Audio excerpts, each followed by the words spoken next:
You are crouched by the fire. Its light flickers weakly against the walls of the cave, red-orange tongues licking at the stone, dancing in a fragile circle of safety. Beyond that circle, only darkness. An endless night stretching into forests, rivers, and valleys where monsters still rule. The air is heavy with the scent of damp earth, ash, and something else, something metallic, like the taste of blood carried on the wind.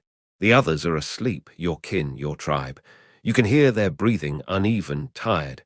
A child whimpers in her dreams. Your hand tightens on the blackened stick resting by the embers. A stick is nothing, a poor weapon, but it is all you have. Then a sound, branches cracking, soft, deliberate. Every hair on your body stands on end. Instinct floods through you, ancient and merciless. The predator is near. The silence between each step is worse than the noise itself. This is no herd animal stumbling in the dark. This is patience stalking you, muscle wrapped in fur, claws cushioned against the soil. Something that has hunted your kind for countless generations. Your eyes dart to the fire. Too small, too weak. If it dies, so do you. The breathing comes next. Deep, wet. A low rumble carried across the blackness, vibrating through your chest. The cave mouth yawns open, and in that void 2 glints appear, eyes, catching the firelight for the briefest heartbeat. Not human eyes, predator's eyes. Your chest tightens. Your ancestors knew this terror. They carried it in their bones long before you were born. A saber-toothed cat. Smilodon. Larger than any lion you could ever imagine, its body coiled with power, its fangs longer than your hand. And it is watching you. The flames spit, ash drifts. The beast edges closer, silent as death itself. It doesn't rush. It doesn't need to. You are small, slow, fragile. You know how this ends. For tens of thousands of years, it has ended the same way. Your kind, huddled in caves, hiding in trees, picked off in the night. Claws tearing through flesh. Screams silenced in a gush of blood. Children carried off in jaws that can snap bone like dry wood. You glance at the sleeping ones behind you. If it comes, there is no chance. It will kill the weak first. It will kill the child. It will kill all of you. Your heart hammers. The beast steps forward, massive shoulders rolling under its hide. You can hear the scrape of its claws on stone now, the growl that deepens like thunder building across the sky. Its fangs gleam. You clutch the burning stick. It is nothing against muscle and tooth, nothing against an animal built to kill. The shadow looms. The fire crackles. Your breath stutters. And then you wonder, what if this time the story ends differently? What if, for the first time in all of history, the humans are not the prey? The eyes in the darkness belong to more than just an animal. They belong to an apex design, sculpted by evolution for one purpose: killing. Long before humans learned to stand, this predator ruled the grasslands, forests, and plains of a primeval world. It was not simply large. It was not simply strong. It was a monster shaped by millions of years of survival, honed to perfection where weakness meant extinction. This was Smilodon, the saber-toothed cat. Imagine a lion. Now strip away its limits. Make it shorter but more compact, its shoulders rising like boulders beneath its hide, each muscle fiber coiled like a spring. Give it jaws so powerful they could dislocate with every bite, driving downward with crushing force. And from those jaws let 2 curved blades descend, ivory sabers, each longer than a man's forearm. These fangs were no ornament. They were executioner's tools. When the saber-tooth struck, it did not wrestle or claw. It bit deep, sliding those monstrous teeth between ribs, through throat, into vessels pumping life. The kill was surgical, fast, absolute. Prey dropped before it even understood it had been chosen. Its body told the same story. Weight: up to 400 kilograms, twice the mass of most modern lions. Strength: forelimbs so thick they resembled tree trunks built for grappling and pinning. Jaw mechanics: a gape wider than any living cat, capable of opening nearly 120 degrees to unleash those fangs in a single downward strike. No herd animal stood a chance. Bison, giant ground sloths, horses, all were taken in silence, dragged into the undergrowth where bones piled high. But most terrifying of all, Smilodon did not hunt alone. Fossil evidence, scattered across tar pits and cave floors, suggests they may have worked in groups. Not prides like lions, but small, efficient coalitions. Imagine not one beast, but 3, 5, even 7, circling, communicating with low growls, eyes never leaving their target. And what was their favorite target? The weak, the slow, the distracted. Humans. For our ancestors, Neanderthals, Denisovans, and early Homo sapiens, this was the nightmare at the edge of the firelight. Our bodies were frail compared to theirs. No claws, no teeth, no speed, naked skin that tore at the first strike. Against such predators, the balance of nature was mercilessly clear. We were meat, and they were the butchers. The earth itself seemed designed for them. Forest shadows that concealed every movement, valleys that echoed with the crunch of bone, plains wide enough for ambush and fast enough for a chase. And the terror was not only in the kill, it was in the waiting. Smilodon was patient. It could stalk for hours, even days, moving silently behind the wind, watching, listening. Its paws pressed into soil like whispers, each step calculated. For early humans, this was a horror beyond comprehension, a predator you often never saw until it was too late.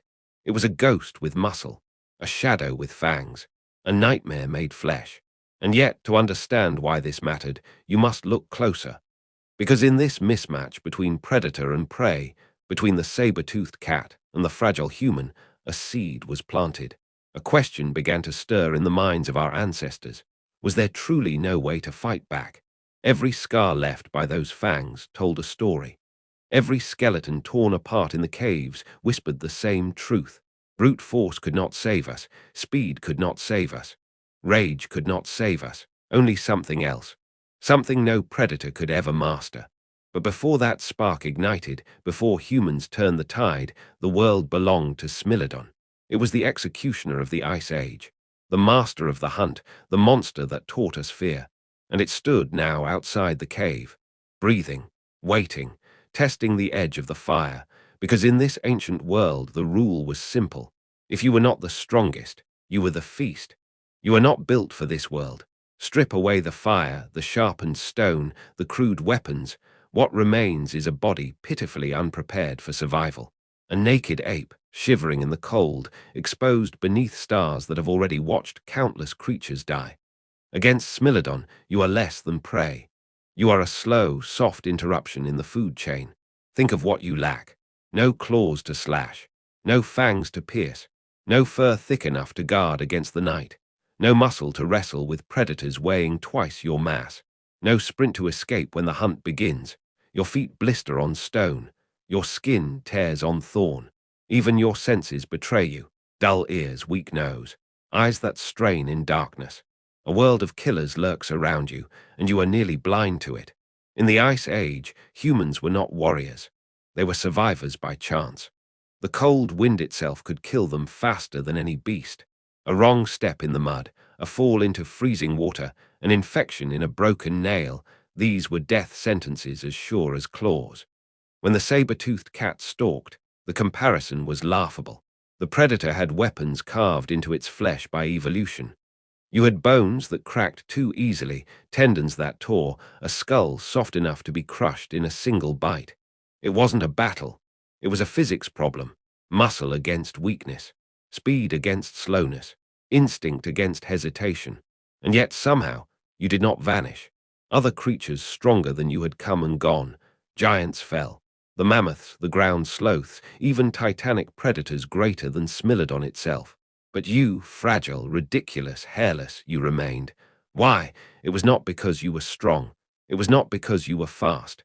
It was not because you were brave. It was because of something invisible, something no fang or claw could ever pierce. Your mind. Even as you crouched in fear, even as the saber-tooth's breath thickened the air of your cave, something stirred inside you that had never belonged to any predator. Curiosity. Where they had instinct, you had questions. Where they repeated patterns, you tested them.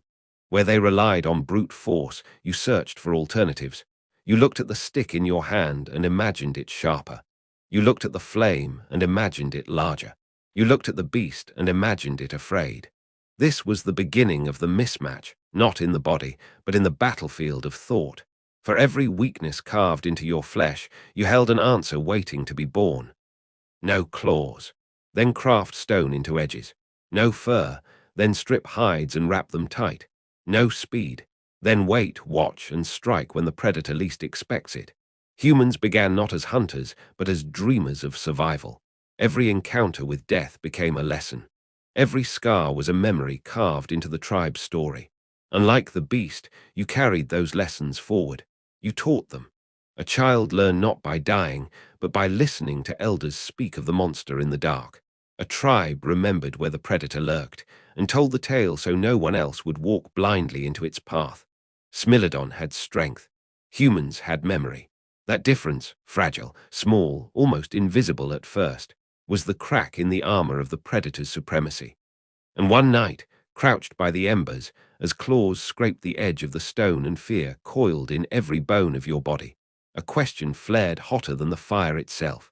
What if we can change the rules? It was only a spark, but sparks ignite flames. The night was endless, the predators eternal. And yet one night everything changed. It began by accident. Perhaps a bolt of lightning shattered a tree, setting the forest ablaze. Perhaps volcanic ash rained sparks across the grasslands. Perhaps two stones clashed in the hands of a curious wanderer, and the impossible was born. Whatever the origin, the moment was the same. A fragile glow in the darkness, heat radiating from the earth, shadows retreating from its light. Fire. At first, it was terror. Flames devoured the grass, leapt from tree to tree, roared against the night sky like a beast no claw could silence. Early humans cowered, eyes wide, breath sharp, certain that death itself had descended in tongues of red and gold. But curiosity lingered where fear might have killed.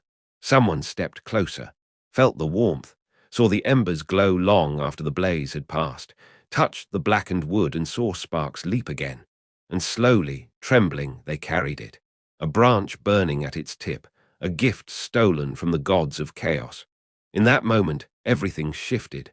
For the first time in history, humans held a weapon no predator dared to challenge. The fire did not fight with claws, it fought with fear. Smilodon stalked the edge of its glow, eyes flashing in the night, but it did not step forward. The heat was unbearable, the light unnatural. Instinct, that ancient compass of predators, faltered before it. The beast growled, paced, snarled, and retreated. And in its retreat, something awakened in the human heart. For the first time, you were not the hunted. You were the one who set the boundary. The circle of flame became your fortress. The shadows obeyed you. But fire was more than a shield. It was warmth against the bitter cold. It was light in the blackest caves. It was roasted meat, safer to eat, easier to chew, filling bodies with strength once locked away in raw flesh. The tribe grew healthier, stronger. Minds clearer, children hardier, lives stretched longer than before. And fire whispered more, it whispered of possibility.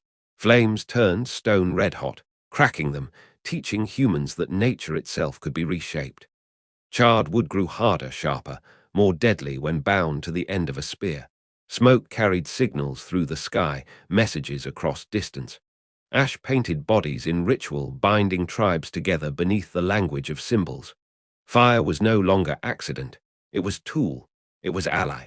Archaeologists today point to places like Jesha, Benot Yaakov in Israel, nearly 800,000 years ago, or Kesem Cave in South Africa, where controlled fires burned again and again, layered in ash across the centuries. Evidence that humans did not just stumble upon fire, they kept it, protected it, passed it on. Fire became inheritance. A child was taught not only how to walk, but how to tend the flame. A hunter was not only measured by kills, but by how well he fed the embers through the night. Entire groups rose and fell on the strength of their firekeepers, the guardians of mankind's first true power. And predators learned. They circled the glow, they tested the boundaries, but no claw could fight flame, no fang could pierce smoke. The balance had shifted. Humans, once cowering in the dark, now sat awake and unbroken, daring the night to come closer. The saber-toothed cat still prowled, yes. Its fangs still gleamed, its muscles still rippled with ancient strength. But when it met the circle of fire, it found something it could not conquer. For the first time, the predator hesitated, and hesitation was victory. Around the flames, songs were born. Stories told of ancestors who braved the shadows and returned with light. Myths grew of fire as a gift from the gods, a secret stolen from the earth, a spirit that lived beside mankind. But beneath the myth was truth. Fire was no god, it was no spirit, it was a tool, and tools could multiply. The spark lit more than branches, it lit imaginations. If fire could burn predators back into the shadows, what else might humans build? And so, in the dance of flame and smoke, another question was born. If the saber-tooth fears fire, what might it fear next? The fire was only the beginning. It taught you that the world could be bent, reshaped, forced to obey. That nature's raw elements were not sacred or untouchable, they were clay for the human mind. And from this revelation, a new kind of power was born: weapons. At first, the tools were crude. A stick hardened in the flame, its tip blackened and sharp. Not much against bone and muscle, but better than empty hands. A stone chipped against another until it broke in edges so sharp they could split skin with ease. But each small step mattered. Each experiment whispered a truth. Your weakness could be rewritten. The spear, the greatest leap, was not the stone, not the stick, but the marriage of the two. A sharpened rock lashed to the end of a branch, bound with tendon, fiber, or resin. Simple, elegant, deadly. The spear was more than a weapon. It was an extension of your will. For the first time, distance was yours to command. The beast could no longer strike without risk. To lunge meant to impale itself. In the fossil beds of Catherine Cave, Germany, wooden spears nearly 400,000 years old lie preserved. Balanced, hardened, carved to aerodynamic precision.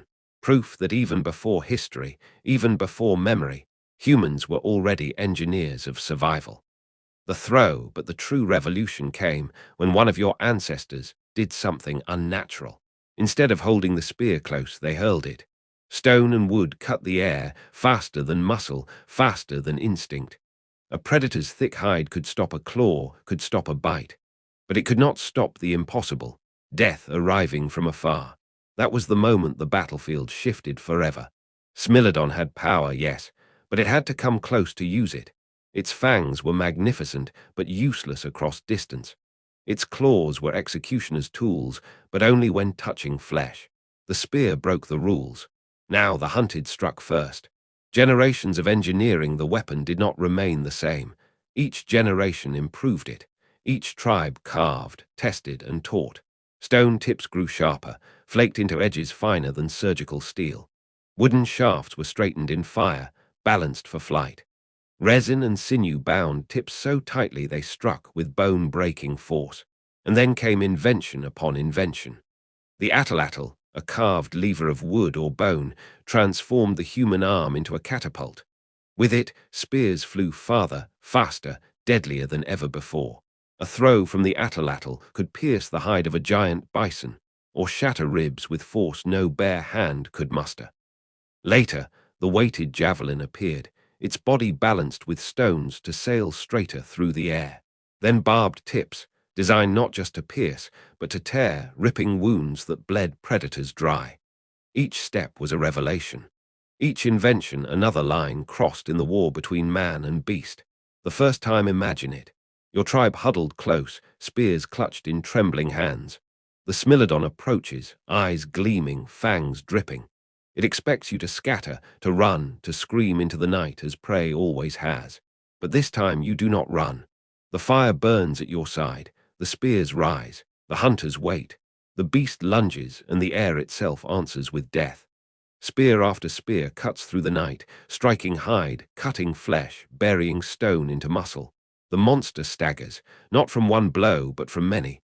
For the first time in its reign, it learns fear. It roars, enraged, but another spear flies. And another. It cannot strike from afar. It cannot close the distance. It cannot win. The tribe shouts, a chorus of defiance, voices louder than the predator's growl. And in that moment, humanity claims a victory written not in instinct, but in design. The turning tide, weapons multiplied. Stone blades turned into knives, spears into javelins, clubs into axes. The human imagination, once bound to fear, now surged with possibilities. No longer was survival left to chance. No longer did humans wait for fate's mercy. They planned their kills. They crafted their victories. The saber-tooth still hunted, yes, but each encounter grew riskier. Each attempt to test the firelight meant meeting a wall of spears. Each roar into the night was answered not with silence, but with stone and wood and strategy. The predator had muscle, the human had weapons, and in time, even the greatest muscle breaks. More than death, weapons were not just tools of killing, they were tools of unity. To throw together, to hunt together, was to trust. A line of hunters with spears was not a mob of prey, it was a phalanx, a living wall of sharpened death. One alone was fragile. Many together were unstoppable. Every weapon carried not just wood and stone, but memory. Generations of thought, of testing, of sacrifice. Every improvement carved into its shaft was written in the blood of ancestors who had failed before. And so the spear became more than a weapon. It was a symbol, a reminder that humans, though weak, could change the rules of the game. For the first time in history, the predator hesitated at the sight of man, and hesitation was all the human needed. The hunted had become hunters, and the balance of the world had begun to shift. The spear flew through the air, the fire burned in the night, and for the first time, the saber-toothed cat bled from human hands. But the true war was not one with fire or stone, it was one with thought. The limits of instinct. Every predator is a machine of instinct. Smilodon did not wonder, did not imagine. It lived by patterns etched into its flesh. Stalk, ambush, strike. These rules had worked for millions of years. They needed no improvement, but instinct is a cage. The saber-tooth could not think beyond its hunger. It could not imagine a trap or see a spear and recognize the threat of distance. Each generation hunted exactly as the last. Its strength was ancient. Its weakness was permanence. Humans, by contrast, were chaos. Where the predator repeated, humans experimented. Where beasts followed instinct, humans asked what if. The power of curiosity. Consider a child by the fire, turning a stone over and over, seeing not what it is, but what it might become. The predator cub sharpens its claws by instinct. The human child sharpens a thought. This curiosity was not idle. It was survival. When one weapon failed, another was imagined. When one strategy faltered, another was born. When one hunter died, his death became a lesson that shaped the living. No predator could do this. The saber-tooth did not teach. It did not pass knowledge through generations. Each cub began the hunt anew, repeating what its blood demanded. But humans remembered. The cut of a stone, the shape of a track, the weakness in a beast's hide. Memory became inheritance, and inheritance became power.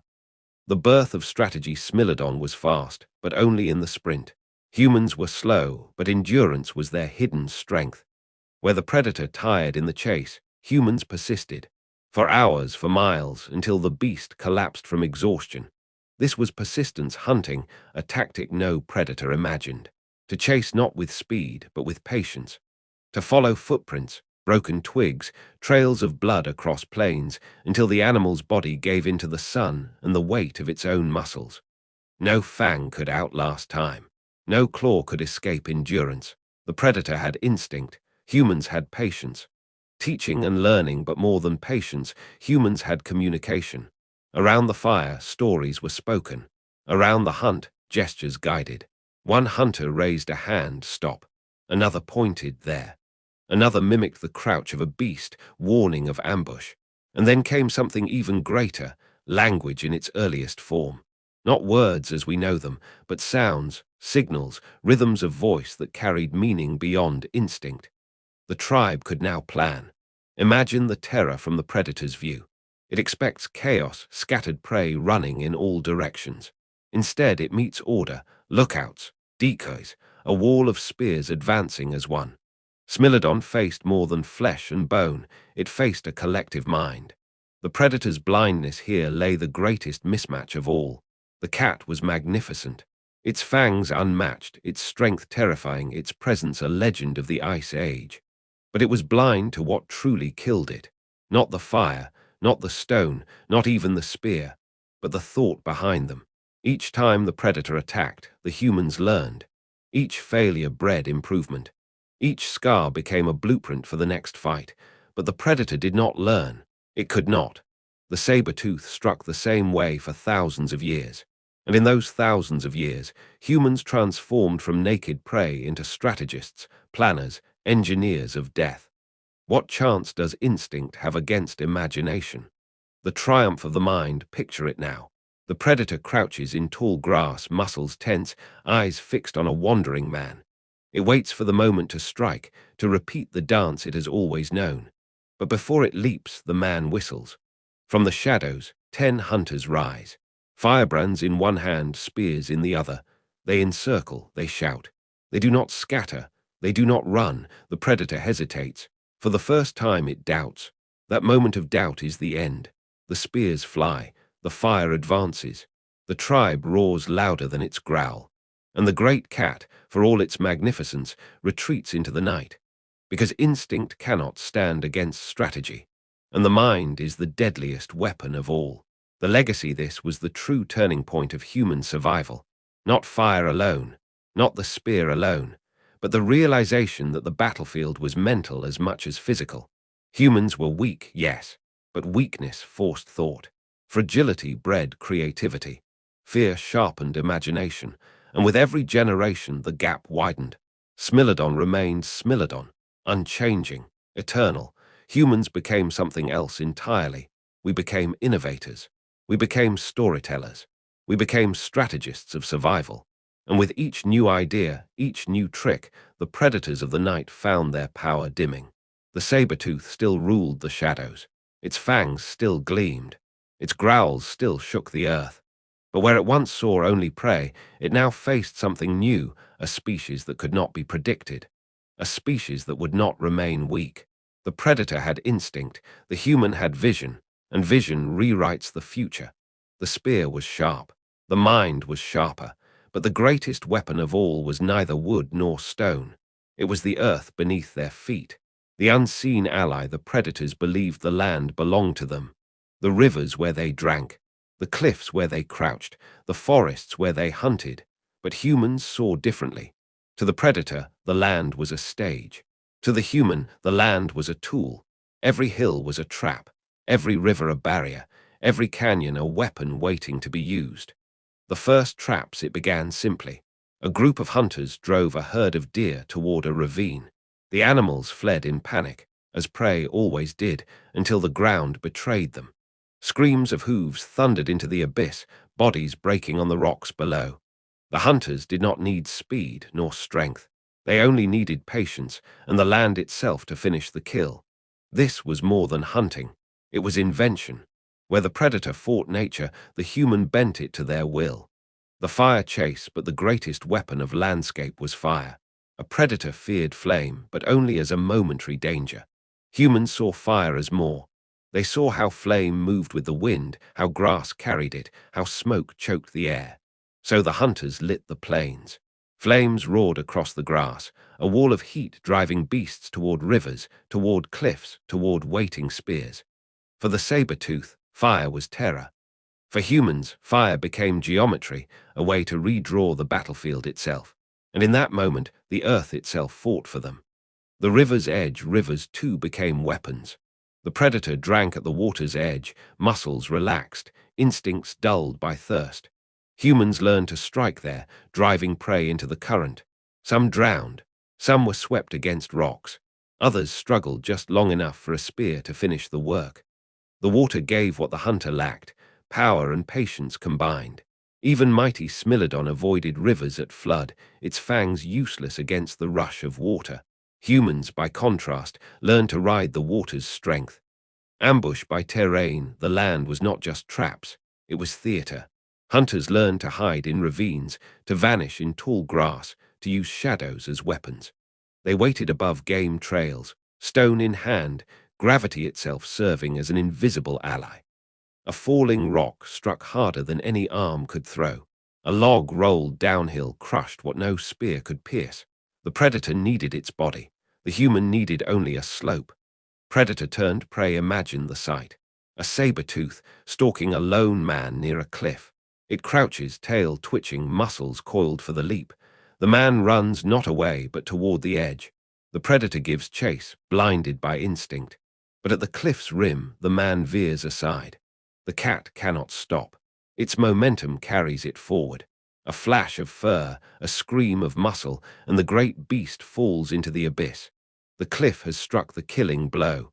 The man only guided the dance. The rise of territory, this was the turning point. The predator claimed territory through scent and fang. A patch of forest, a stretch of grassland, but humans claimed it through strategy. A valley could be guarded with fire. A river crossing could be trapped with spears. A cave mouth could be sealed with stone. Land was no longer neutral. It became human territory, not by instinct, but by design. Where predators ruled by fear, humans ruled by thought. The lesson of the earth is indifferent. It crushes the weak, swallows the careless, drowns the unlucky. But humans turned that indifference into advantage. They learned to see what others could not, to read the shape of a canyon, to predict the flow of a flood, to imagine how wind would carry flame. The predator could not do this. It could only follow hunger. The human could see the future written in the land, and by reading that future, they rewrote their own. Legacy of the landscape. From that moment forward, the land itself became a weapon of humankind. It was not enough to fight tooth against tooth, not enough to match claw with spear. The battlefield had to shift, and so it did. The plains, the rivers, the cliffs, the fire itself, all became silent allies in the war of survival. Smilodon had instinct. Humans had the world, and the world is the deadliest weapon of all. The saber-tooth was fast. The cave bear was strong, but humans were many. And when many thought as one, even the mightiest predator could bleed. The signal in the dark, it begins with a sound, not a word as we know it. A whistle through the teeth, a sharp knock of stone against stone, a cry that rises in pitch, carrying through the forest. It is not language yet, but it is meaning. One sound warns of danger, another summons help, a third commands the chase. And with those sounds, the tribe moves as a single beast. The predator stalks the lone man, but the man is never alone. Every cry awakens the hunt.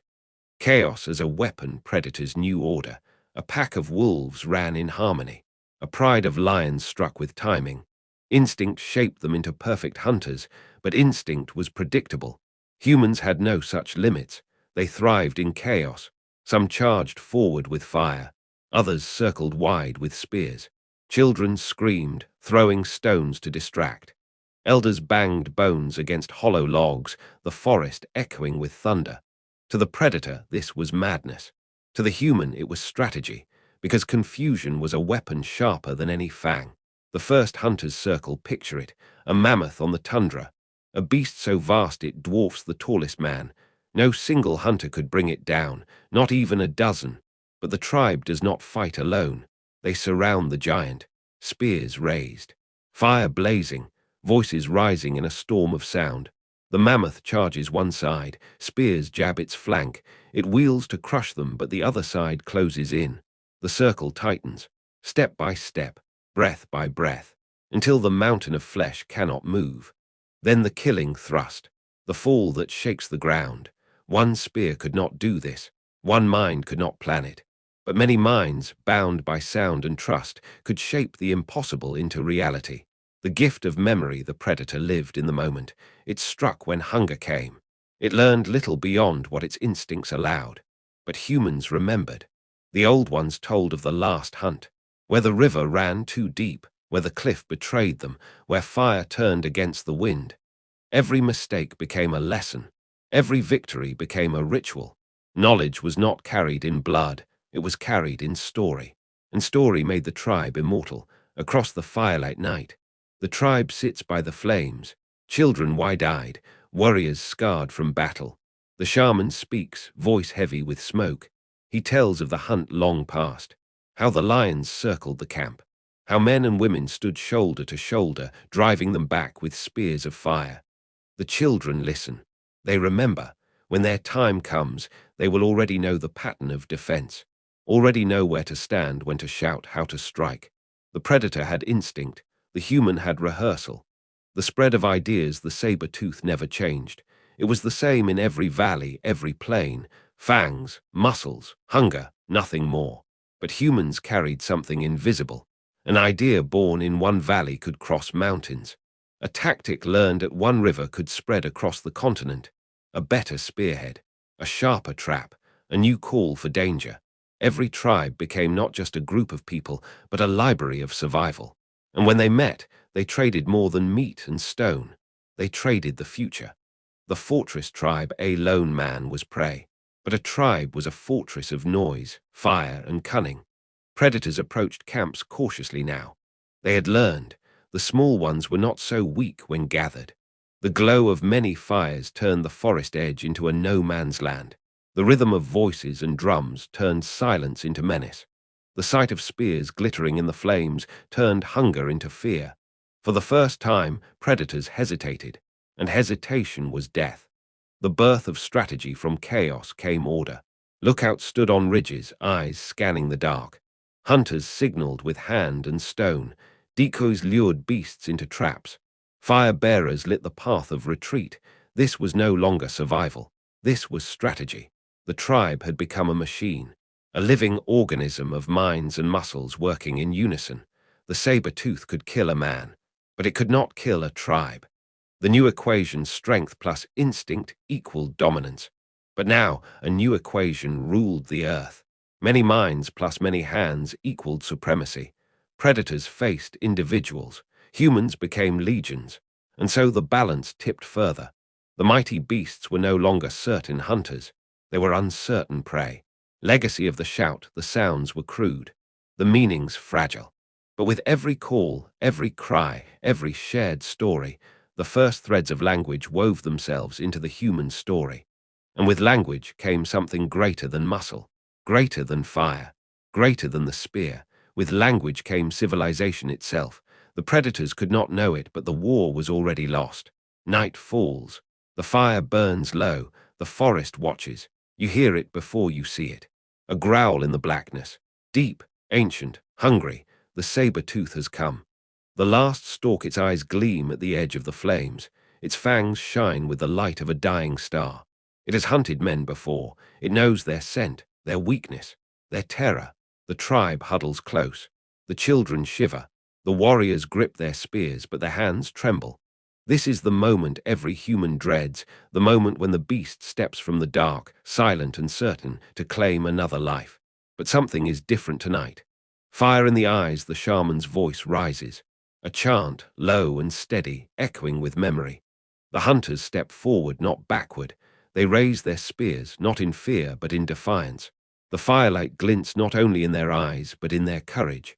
The saber-tooth growls, circling. It expects panic. It finds resolve.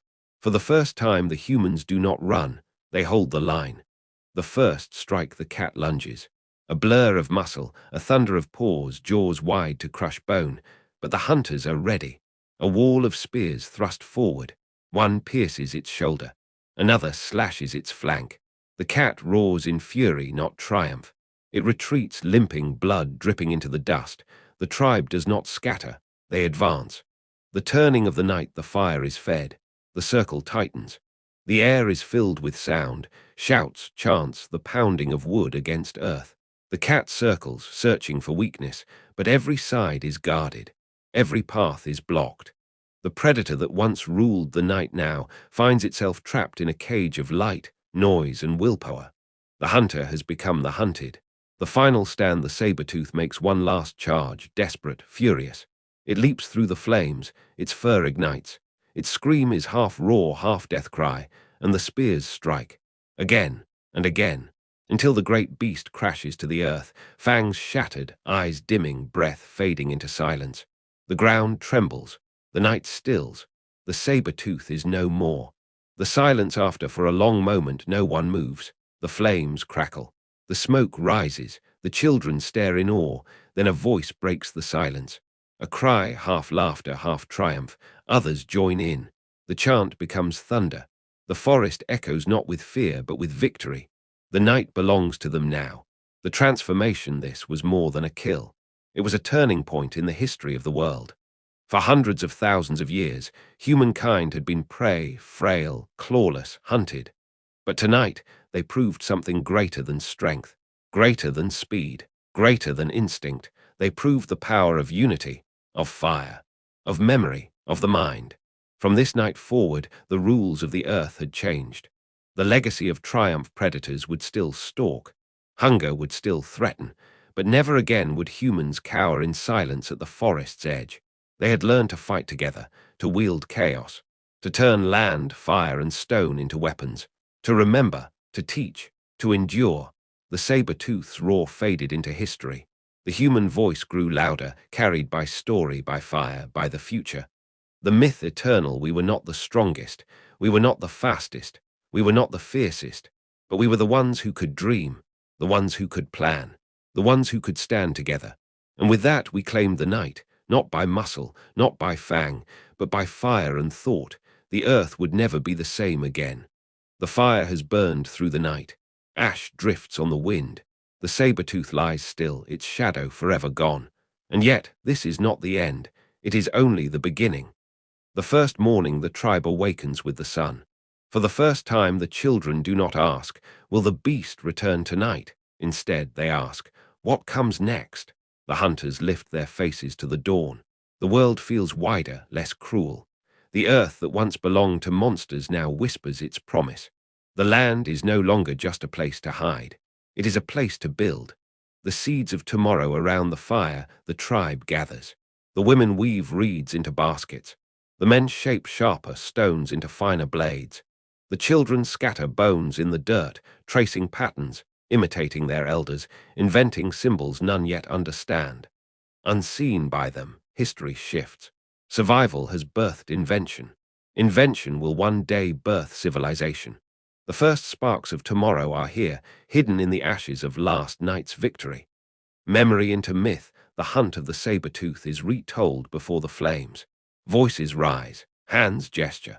The scene is painted in sound and rhythm, the memory carried not just in blood, but in story. Children watch wide-eyed. Their hearts race as if they too had faced the beast. And so the story passes on. Not as fact, but as myth. Not as memory, but as legend. Legends last longer than flesh. The predator's shadow, the great beasts, will not vanish overnight. There are still cave lions in the mountains, still bears in the forests. Still hunger in the dark, but something fundamental has shifted. Predators no longer rule the night unchallenged. Humans no longer walk in silence and fear. The balance of power has cracked, and through that crack, light spills into the world.